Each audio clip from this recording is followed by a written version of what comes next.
Om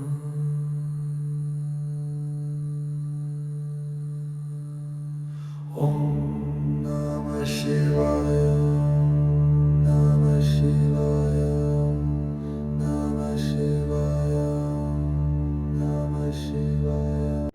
नमस्कार मित्रांनो, स्वागत आहे तुमचं आपल्या चॅनलवर. आज आपण जाणून घेणार आहोत कोकणातल्या एका अत्यंत पवित्र आणि निसर्गरम्य ठिकाणाबद्दल.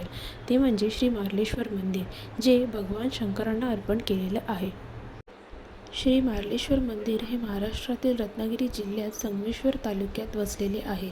हे मंदिर एका नैसर्गिक गुहेत स्थित आहे, जे याचं सर्वात मोठं वैशिष्ट्य मानलं जातं. स्थानिक आख्यायिकेनुसार भगवान शिवांनी मार्लेश्वर रूपात येथे वास्तव्य केले अशी भक्तांची श्रद्धा आहे. गुहेच्या आत असलेले शिवलिंग हे स्वयंभू मानलं जातं. या गुहेतून सतत पाण्याचे थेंब शिवलिंगावर पडताना दिसतात, जे अतिशय चमत्कारिक मानले जाते. हे मंदिर शिवभक्तांसाठी फार महत्त्वाचं आहे. विशेषतः महाशिवरात्रीला येथे मोठी यात्रा भरते. श्रावण महिना आणि सोमवारच्या दिवशी मोठ्या संख्येने भाविक दर्शनासाठी येतात. मंदिराभोवती असलेला हिरवागार निसर्ग, धबधबे आणि शांत वातावरण मनाला प्रसन्न करणारा आहे.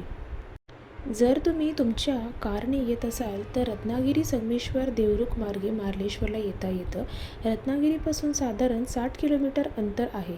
संगमेश्वरहून मंदिरापर्यंत डांबरी रस्ता उपलब्ध आहे. मंदिराजवळ पार्किंगची सोय आहे. त्यानंतर थोडं चालत पायऱ्यांद्वारे गुहेत उतरावं लागतं. जर तुम्ही ट्रेनने येत असाल तर जवळचं रेल्वे स्टेशन म्हणजे संगमेश्वर रोड. हे स्टेशन कोकण रेल्वे मार्गावर आहे. स्टेशनवरून तुम्ही बसने मार्लेश्वर मंदिराकडे जाता येतं. स्टेशनपासून मंदिर साधारण 20 ते 25 किलोमीटर अंतरावर आहे. मार्लेश्वरला येण्याचा सर्वोत्तम काळ म्हणजे ऑक्टोबर ते फेब्रुवारी महिना. हवामान छान असतं. पावसाळ्यात निसर्ग अतिशय सुंदर असतो, पण रस्ता आणि पायऱ्या घसरड्या असू शकतात. महाशिवरात्रीला गर्दी जास्त असते, पण अनुभव अविस्मरणीय असतो. श्री मार्लेश्वर मंदिर हे केवळ एक धार्मिक स्थळ नाही, तर निसर्ग, शांतता आणि भक्ती याचा सुंदर संगम आहे. जर तुम्ही कोकणात फिरायला जाणार असाल तर या पवित्र ठिकाणाला नक्की भेट द्या. कोकणातलं हे असं एक शिवमंदिर जिथे महादेव स्वतः गुहेत वास करतात. हे मंदिर पाहिल्यावर तुम्ही नक्कीच म्हणाल, हर हर महादेव.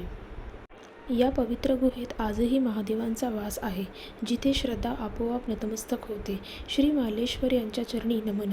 व्हिडिओ आवडला असेल तर लाईक करा, चॅनलला सबस्क्राईब करा आणि शेअर करायला विसरू नका. बोला हर हर महादेव. शंभो हर हर. साम सदाशिव, साम सदाशिव, साम सदाशिव.